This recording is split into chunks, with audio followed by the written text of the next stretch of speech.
and welcome to the Home of Medicine podcast with me, Dr. Amy Burbridge, and with me, Dr. Ben Lovell. Hello. Hi. So, Ben, you've got a case for me. I do. So it's a case of a 19-year-old patient, a 19-year-old female patient who came into the hospital complaining of rather sudden onset weakness. And the weakness was something that she noticed in her hands and her feet and her lower legs. And it came on the Tuesday, and I think she was in the hospital on the Thursday. So we'd seen her a good 48 hours after the symptoms had started. And she said she felt weak. She actually felt so weak, she tripped and fell, which is weird for a 19-year-old to do. They're not known for having mechanical falls. And she said that she noticed she couldn't step up onto a bus when she was trying to get the bus. She just didn't have the power there. So she came into A&E, and she said that, I feel like today, on day 3 of symptoms now, maybe they've improved a little, but I'm not my normal self. And I do have some difficulty walking. And the A&E doctor had brought her in from the waiting room, where they noticed she walked through into the department very well, without sort of staggering or any noticeable ataxia or gait disturbance. And she looked well from the end of the bed. And she was actually referred straight to a fantastic service we have, which is same-day SDEC-based neurology, where you can see a neurologist if you come with an acute neurological issue, which is not immediately obvious. So I'll tell you a little bit about that in a second. But what are your thoughts early doors on someone who walks in with those very vague symptoms? I feel weak, mostly in my feet and lower legs. I fell over and I struggled to step up onto the bus, I noticed, which is weird. So first of all, I must thank you, Ben, for bringing me another neurology case, which... Neurophobia alert. I'm sorry. Oh, God.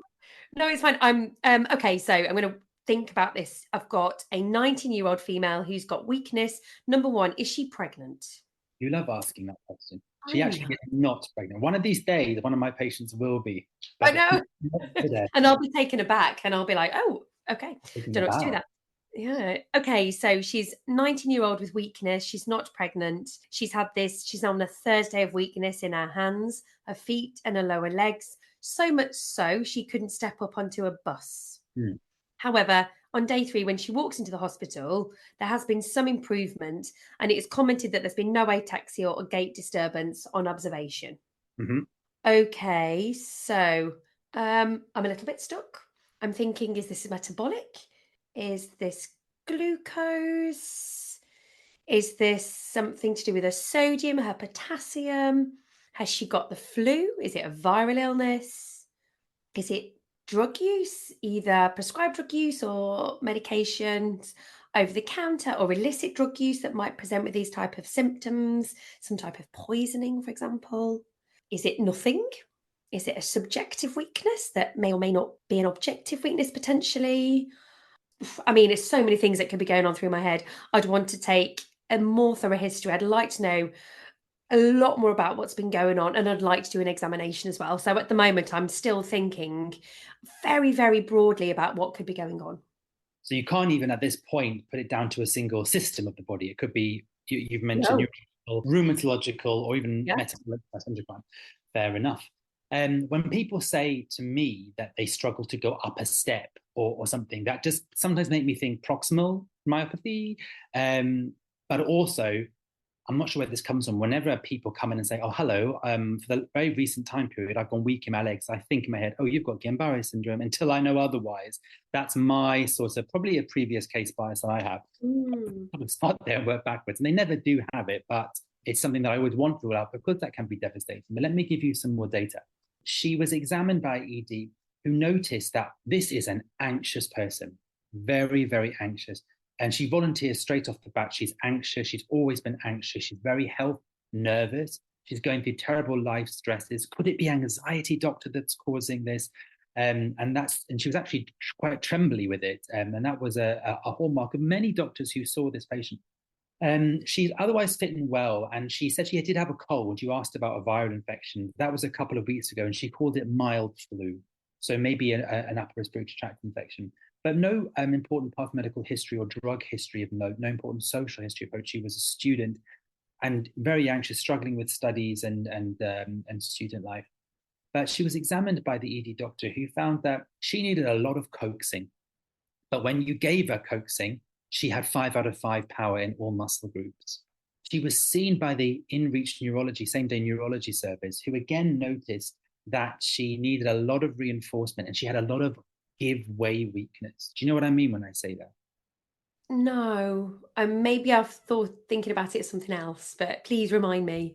I noticed it written down a lot, where, especially when neurology assessments, and it is when a patient is resisting them. Let's say they're doing shoulder abduction. So the patient's resisting as they press them. Then all of a sudden they kind of stop, they give up and go, oh, and they just drop it.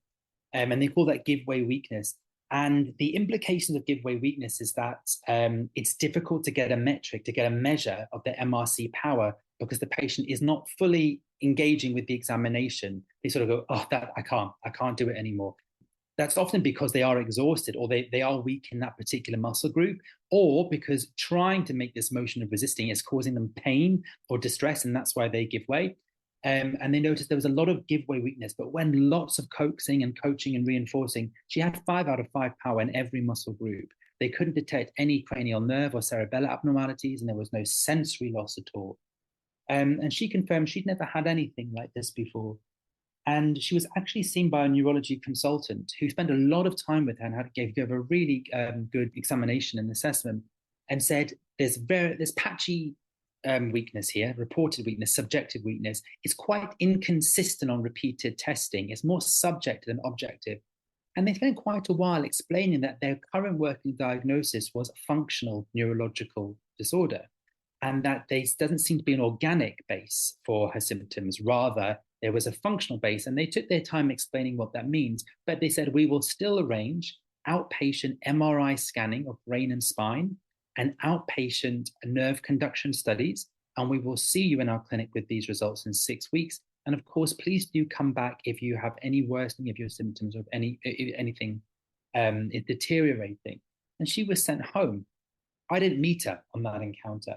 And I'm going to ask your opinion in a sec, but I've noticed since I've been a doctor, there's been a real change in how specialists who know what they're doing make diagnoses of functional neurological disorder or functional neurological symptoms. Because I remember when I was a much more junior trainee doctor, that it was a diagnosis of exclusion. And people would say, you cannot make this diagnosis until you've got all your other negative tests and ruled out organic diseases. That's the safe sequence. But I've been to enough conferences, enough talks, and seen enough things in action to see there's been a bit of a change in how people view diagnosis of functional neurological syndromes and diseases. And they say, actually, you can rule in. If you are specialist trained in this area, it's no longer rule out. You can rule in if they have the right constellations of signs and symptoms. You don't need to make these people go through a lot of tests, invasive tests, including a lumbar puncture. You should be able to make this diagnosis clinically. Have you noticed that? I have noticed that, actually, particularly with functional neurological disorder. I've noticed that it's being diagnosed maybe early on in the individual's pathway through their illness journey. I struggle to get my head around it a little bit. I would certainly not feel confident enough to make that diagnosis. That is not something as an acute physician I would do, because I don't feel like I have the experience and the knowledge and the specialist training to do that. So in this situation, I would do exactly what AD did and refer to neurology, or request the investigations, which neurology did. I completely agree. And that's why I was very careful to say it can be diagnosed by specialists with training in that particular area. Exactly. I would never, ever examine someone at the front. I think you do have a functional neurological syndrome, because that's not my area of training. I'd be quite astonished if any of my colleagues or any of my ED colleagues would do the same thing. So yes, I completely agree with what you just said. But I've got to say that their assessment was very reasonable. And the patient was quite on board with this. They said, a lot of what you're saying makes sense to me. I am so anxious and overwhelmed at the moment. I'm having a lot of social difficulties. And she was discharged home. I got involved in the patient's case on day 2. She came back the next day in a wheelchair with her partner pushing her. She came back to the emergency department, and she said, I went home. I fell over several times. I'm struggling to walk. I found this old wheelchair, which was my grandma's, which my partner's now pushing me around in. and I'm exhausted. She kept saying, I'm exhausted. I'm just so tired. I'm wiped out. And she was fully assessed again by another doctor, another neurologist. And they said that when she's sitting in the chair, if you test each muscle group independently, she has 5 out of 5 power. But she's still got a lot of giveaway weakness. And she's still reporting exhaustion. I can't move. I can't do it. She actually transferred from the wheelchair onto the bed independently. She sat up in the bed and had normal truncal position, was able to maintain balance and maintain weight. Again, no cerebellar or cranial nerve problems at all, and no sensory abnormalities at all. And it was the opinion of this neurologist that this is still in keeping with a functional process here because of the inconsistency, the fluctuation. And I'm not saying inconsistencies in the sense that the patient was an unreliable historian or was giving an inconsistent story. She was being very consistent in her story. I've got these symptoms here and they are really distressing me and I'm falling over. It's the objective assessment of the power, which was inconsistent. And sometimes she'd have 3 out of 5 with a bit of distraction, reinforcement, encouragement, a bit of TLC. She always got to 5 out of 5 in each group. And that's why they still said, we still think FND, functional neurological disorder, is the most likely diagnosis here. However, considering that she's coming in a wheelchair, we'll at least, we'll get to the physiotherapist, we call them the acute therapy team, ATT, to see her, just to make sure that she's safe. She seems able to walk with a lot of encouragement. So we'll get them to look at it. And they explain to the patient, again, that the prognosis of FND is actually very, very good, especially when it comes on acutely like this. And these things will improve and it will come back, and this isn't forever. And of course, we'll still do all our other tests, but this is the most likely diagnosis. And I really admired them, putting their colors on the mast and saying, we're not saying we don't know until we got all these tests back, which take time. They said, we think it's this. We'll rule out other bits and bobs, but we think it's this, which I think is a really useful way forward. And you don't always see that in clinical medicine. The fly in the ointment, and when I strolled into the picture, was that our therapists saw them and they said, the patient is unable to safely transfer. The patient is well below the level of safety for discharge. The patient is profoundly anxious. We do not think this is a patient who can safely go home. And therefore, the patient was eventually referred to medicine, where they first of all met the clerking doctor and then they saw my face. So I'm going to stop and have a drink of water because I've spoken continuously for about 5 hours. Any thoughts or any comments at this point? There is a lot of information to digest, and I'm trying to think about what I would do in this case. So I've wrote down some notes. I've got exhausted, which you've mentioned a few times. So is this complete and utter exhaustion, which is a condition? I've had it where my legs ache. I literally feel exhausted. I don't want to get out of bed. Is this just complete and utter exhaustion? Is this what, like you said originally a couple of times, functional neurological disorder? Again, I wouldn't ever feel confident to make that diagnosis. So I need to think about, I guess as an acute physician, what's going down in my head is if I'm going to see this lady as a patient, I need to think about what serious condition could she have that's causing her to have these symptoms in the acute setting that I need to rule in or rule out. Because I don't know if somebody told me that she had functional neurological disorder, whether I'd then just take it as read and then stop investigating, even though she's not had any investigations. I'd start from the beginning again, I think. And I'd go back to the history, I'd go back to basics, and I'd do an examination to see exactly my assessment without trying not to be biased. Because I think sometimes when we are given diagnoses of functional neurological disorder, we are then biased against thinking about other conditions that it might be. So, has she been bitten by a tick? I don't know. I don't know. I'm thinking Lyme's disease, although again, that's more chronic rather than acute. I think agree with what you're saying about framing and bias, because I turned up at the scene with following 2 neurology consultants telling me, please, can you admit this patient with functional neurological disorder, please, because she needs a lot of therapy. And it's probably quicker to get the MRIs an inpatient or an outpatient, even though either would technically be fine with us. That's how I met this patient. By the time I've seen her, she'd been clerked by the medical doctor who'd actually done some bloods. Every single one was normal. And all the other system examinations and their vital signs were normal. And she even got a plain CT head, which was normal as well. But of course, it would be. There would be no cerebral lesion on this CT, which would cause what she was describing, which had all of that. So seeing that you're right, you do have to start again. But just remember, you see a patient, two experts have told you what they think it is, and which is well within their sphere and not within my sphere of expertise.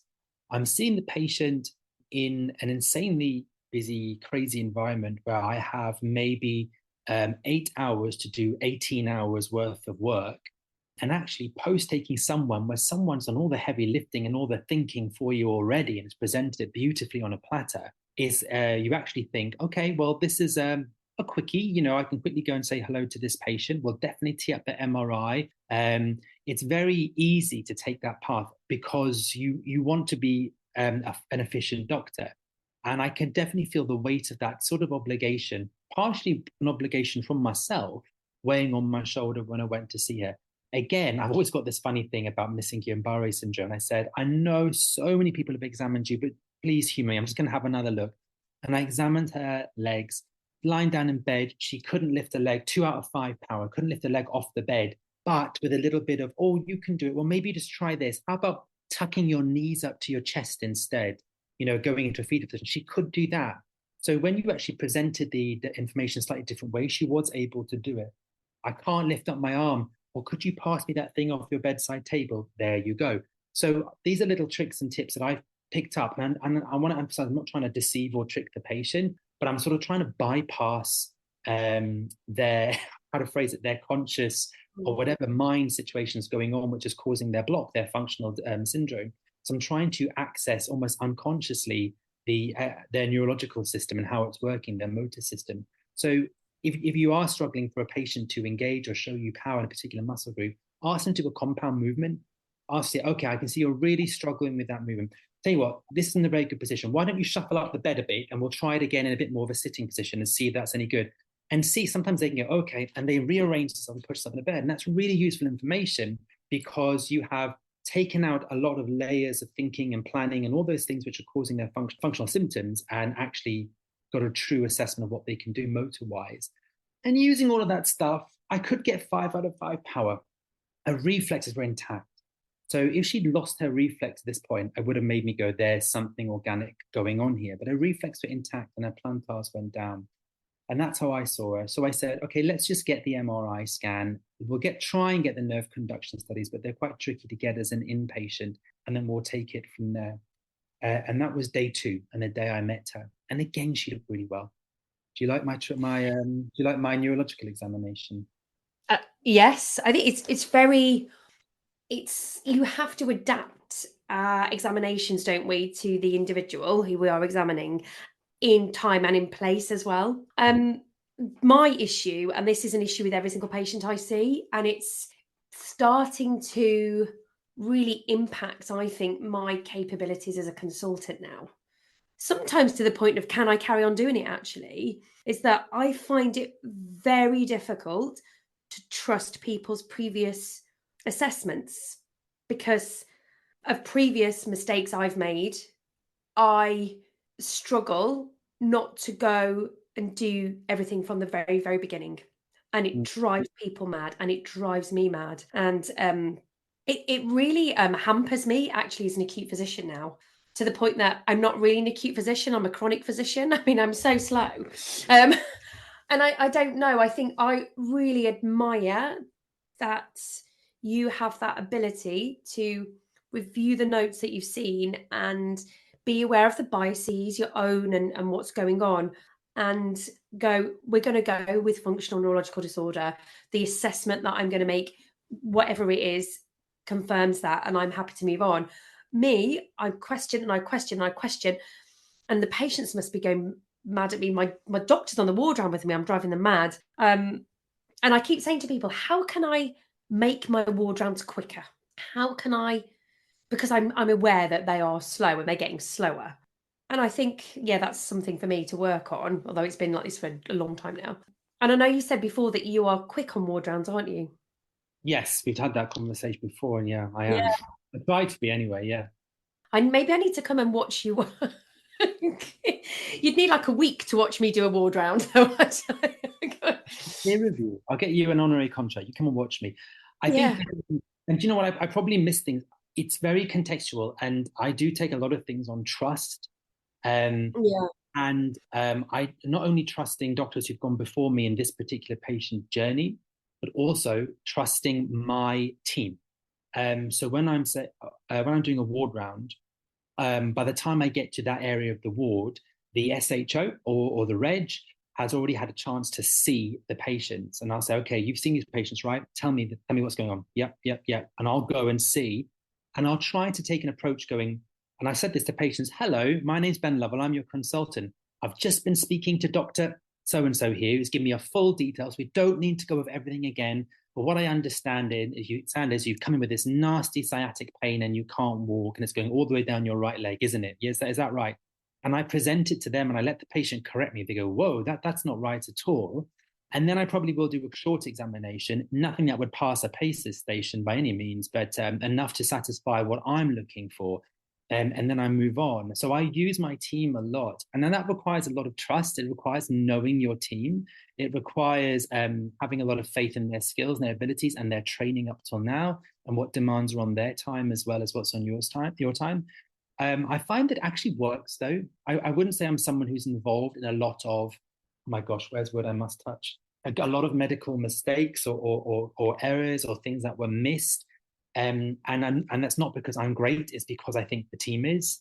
And that's how I've adapted to my role in a team. If I was moved to another hospital where I didn't know anybody else, I think I would be very slow for a while because I'd want to double check everything. And I think that is not unreasonable. We struggle, maybe this resonates with you, with trying to avoid double clerking on our take. Yeah. If a patient had a really good A&E clerking from an ED doctor, you do not need to then get your acute medicine FO1 to toddle around and say, right, let's do the whole thing from scratch. How can we, be efficient and use a one-take system here? And we try to push this forward. We have done for years, but the main obstacle we get is the clerking doctor says, I just don't trust ED. No, I don't trust ED, but I don't trust any doctor's gone before me to be do things the way I would. And I'm worried if something gets missed because I've taken that clerking on faith, then something bad might happen to the patient, or I might get rinsed at the post-take ward round. There are some consultants out there who are still being really tough and giving an OSCE, like a Viva examination, to doctors who present their patients when they're being post-take. And they won't tolerate, oh, well, I didn't actually ask that because, look, it's here in the ED clerking and I thought we were minimizing double clerking. There's enough consultants where I'm saying, I can't believe you're presenting this patient to me and you haven't even asked them about their travel history or whatever. So I don't think we do ourselves any favors, but I think this sort of fear about taking everything as read that's gone before is a really common one. And it's out of fears of patient safety mostly. Yeah. I mean, certainly from my perspective, I'm petrified of missing something that because it's happened to me before years ago, which is why I've now become this completely different type of doctor. I'm gonna when I go and do my ward round next week when I'm back at work, I'm going to definitely try to do what you do, and I'm going to get the team who's with me to see the patients and try and, because you're right, I'm still getting the same information and I'm giving more autonomy to my trainees, which is fantastic. I think the difficulty I have is that I work with somebody new every day, somebody different every day, because of the flow through our department is so high. So I might work with one doctor one day and I might not work with them for another 3 months. So I never really get to understand people's strengths and weaknesses. And then by the time I do, they've moved on to their next specialty. So it's almost like every day we're starting from scratch. And I think that's probably a problem across general medicine and acute medicine on calls, across a lot of hospitals, countries, towns, cities, because the way that things work now, we are working with different people very frequently. And I find it difficult to then identify strengths and weaknesses of people. And maybe should we ask people what their strengths and weaknesses are at the beginning of a ward round? What do you think? Well, then you're wondering whether they've got insight into their own strengths and weaknesses. Yeah. Thing. I think you're right. There used to be, I think we're both just old enough to remember the firm structure. Yes. Yeah. Group. And I would call them my SHO, and they would say that's my consultant, and we belong to each other. And I train them up, and I remember that, and that's gone away for many reasons. Some good, but it is a loss.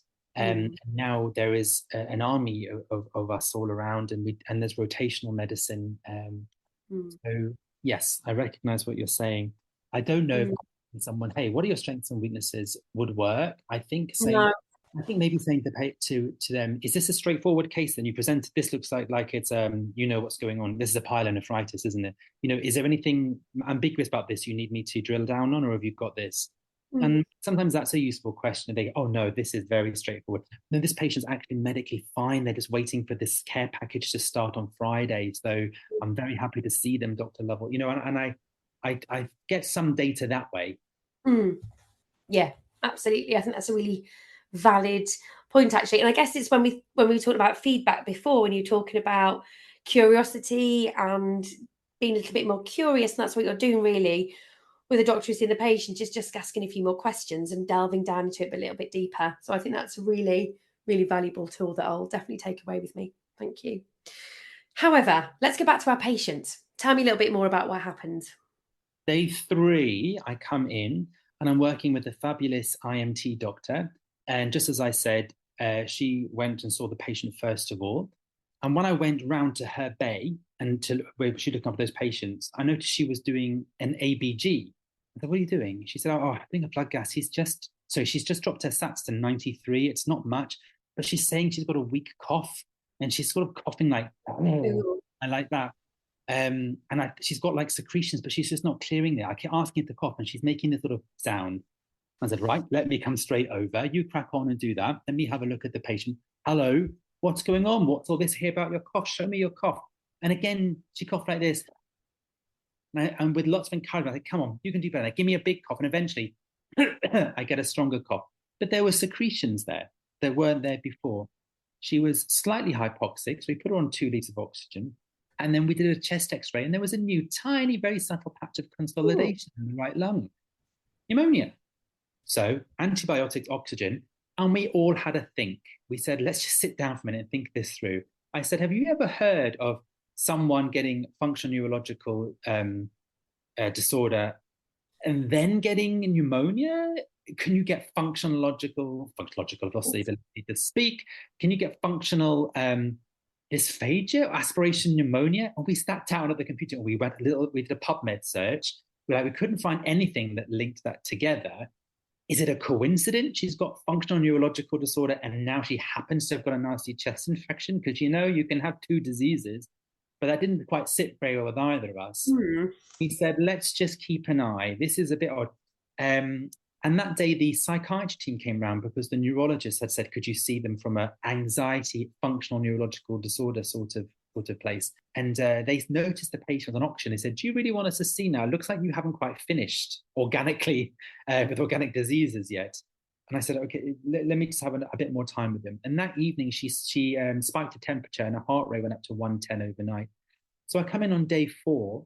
She's coughing a lot now, but her cough does sound weak. Again, head to toe examination, she's got all her reflexes. Her power is 5 out of 5 when you really press her on it. I got her to press her forehead against my hand. It's a trick I learned from a neurologist years ago, that it's quite good at predicting ventilatory failure or diaphragmatic weakness. So it's neck flexion. You put your hand against their forehead and say, push against my hand, push against my hand. She had a very strong neck power. Ask her to count as long as she can in one breath. She got all the way up to like 20. So she wasn't going into respiratory failure. I'm thinking, is this someone who got myasthenia gravis that we're just seeing for the first time here? She's about to have a myasthenic crisis, but no ptosis, no palatal paralysis, no nasal speech. And giving her water to drink by the bedside, no signs of aspiration. And that day she became very unwell, and a repeat x-ray showed a complete whiteout of her white lung. And to accelerate through the next few days, she was admitted to intensive care, intubated. They found food debris in her right bronchus. She required a lot of bronchoscopy and cleaning out of lots of secretions and gunk. Really nasty right-sided pneumonia with a whiteout on that side. And at that point, we were really wondering what on earth was going on from a neurological point of view. An MRI head and spine was plumb normal.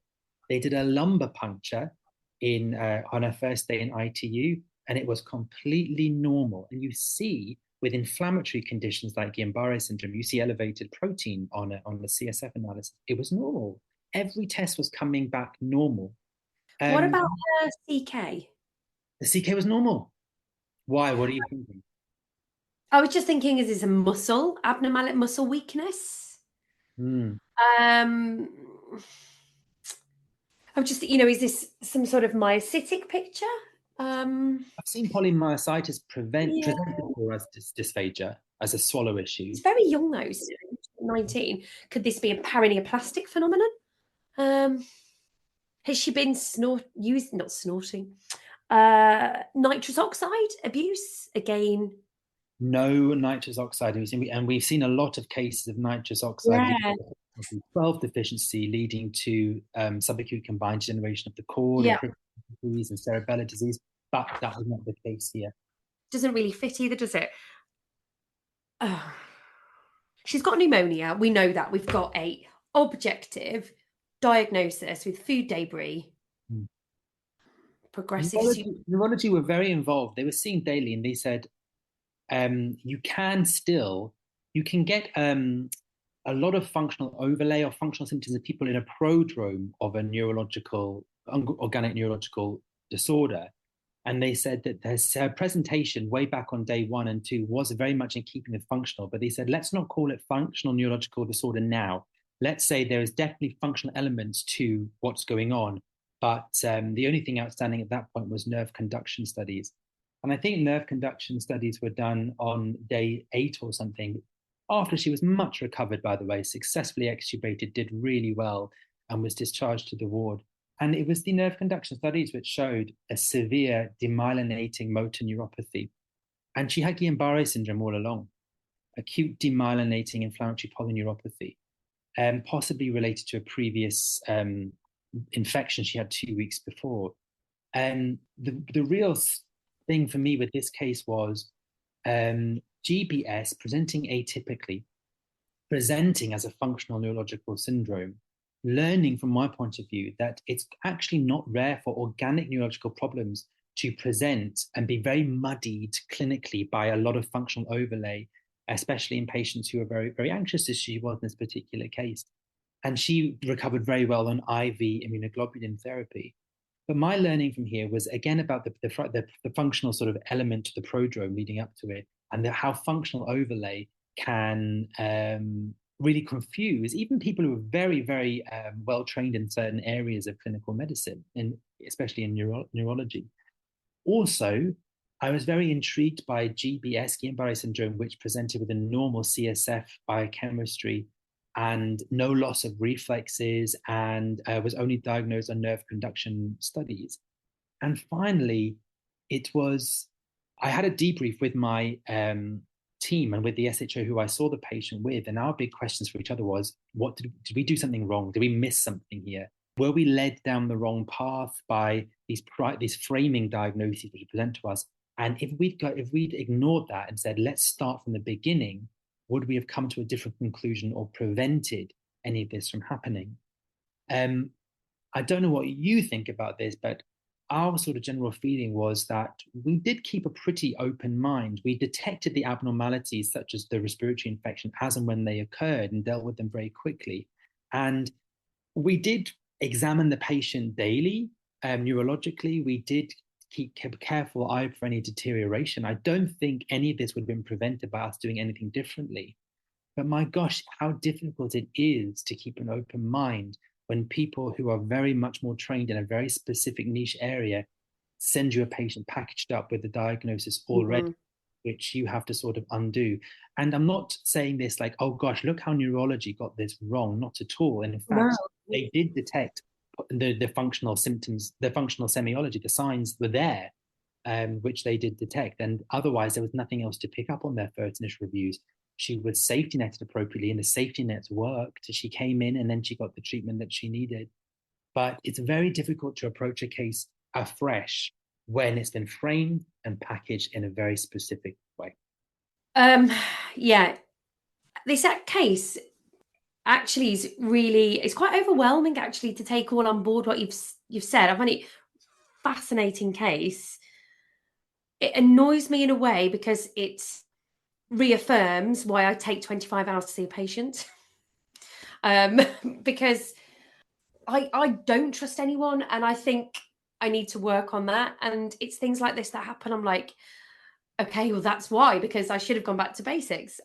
However, when you've got a specialist who's seen the case and said it's this, I guess the diagnosis of FND at the front door is not something I think I will ever buy. And we talked about that at the beginning. Acute functional neurological disorder, I've not heard of, but again, that's probably my lack of education and my lack of knowledge around that. It sounds like, however, although you were going with the diagnosis of FND, your gut didn't really truly, you felt that there was something going on when you were talking about the case to me. It felt like it didn't, I don't know, maybe your gut was saying, oh, yeah, okay, but there's something else going on here. Let's just keep an eye. I think to your first point, just a slight counter challenge, you could have spent 25 hours with this patient. And I don't think there was anything else to find.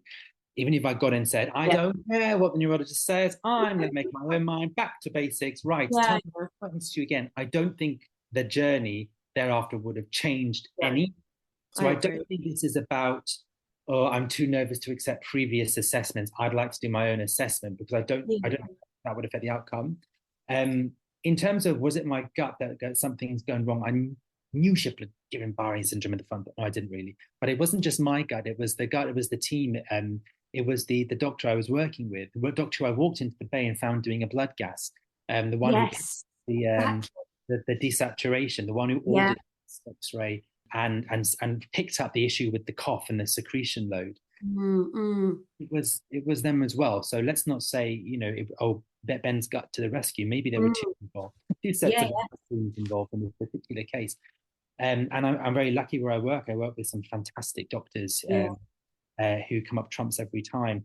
And she was curious and interested in this case as well. And that's why she was able to bring it to my attention. So in this particular case, the hierarchy sort of worked. You see the patient, then I'm going to come round and we're going to see the patient together. And I'd like to know what you think first. And this isn't just for your training, but that's important. This is also because this is a nice way, I think, of practicing medicine, of you making an assessment, then me, hopefully with a few years under my belt, I can come in and say, well, I'm not 100% in agreement with what you said about this aspect of the plan. I would do things a bit differently. But I think it has a good dual purpose for training. I remember those ward rounds where you just followed the consultant when I was training. There was some learning there. There was some training. I'm not going to say, oh gosh, that was all boring. It was a bit boring. There was all just service provision. I watched them. I learned stuff. They would teach me. But I don't think it compares to me seeing a patient on my own and then showing it to someone else. Yeah, I agree. And I think that when we're training the next generation of doctors, we need to think about what can we do outside the ancient paradigm of follow me as I go around every patient, and how can we try reverse ward rounds? How can we try doing different things to make sure that you're also learning and trying to stand on clinical medicine as well? Yeah. So many takeaway points in that case, Ben. So many. And I'm sure everybody listens to that will take away something completely different, because the way that I interpret it would be very different to the way that you and the very different to other listeners take away from that, actually. So I think that's the beauty of the case, is there is a multitude of learning points through that. What's the key thing you want us to take away from it? Well, I've written down here at the bottom of my notes, number one, that I'm really fascinated with this, the functional prodrome of an organic neurological illness. And that's something I want to go and read up about a bit more, because I find that absolutely fascinating. Just thinking about, how does the mind know something has gone wrong organically in the body and is now interpreting and come on, Ben, get a grip, interpreting and manifesting this through some very strange to us non-textbook signs and symptoms. I find that fascinating. And the other thing I've got down here is, how do we avoid a framing bias, leading on to confirmation bias, where I'm going to go in knowing that it's this. Everything that I pick up that confirms this, I'm going to take as gospel. Everything that sort of goes against what I've already decided it is, I'll put it under the carpet. I'll ignore that. And how do we keep an open mind going in against that? And the answer is, I don't know, but there are many strategies that you can try. And one for me is not just having one single person doing all these decision making. There's strength in numbers, and then diversifying your team even to 2 people. So you've got 2 pairs of eyes and 2 brains looking at a situation. Yeah, I really like the idea of decision making being a team sport, and we don't make a diagnosis as a singular entity. We make it as part of a team, and we ask the rest of our team, their thoughts, their opinions, what they would do as well. And I think that's really important. Thank you so much, Ben, for bringing that case today. I'm sure our listeners will agree that it was really, really interesting, and we will all take away something from that. Massive thank you to everybody out there who's continuing to listen to the podcast. Please rate it, review it, and share the podcast with everyone you can think of who might find it interesting. And we will be back for more soon. Thanks for listening. Goodbye. You've been listening to the Home of Medicine podcast, a podcast brought to you by the EFIM Academy in association with the European Federation of Internal Medicine, a leading organisation in internal medicine. Thanks for listening.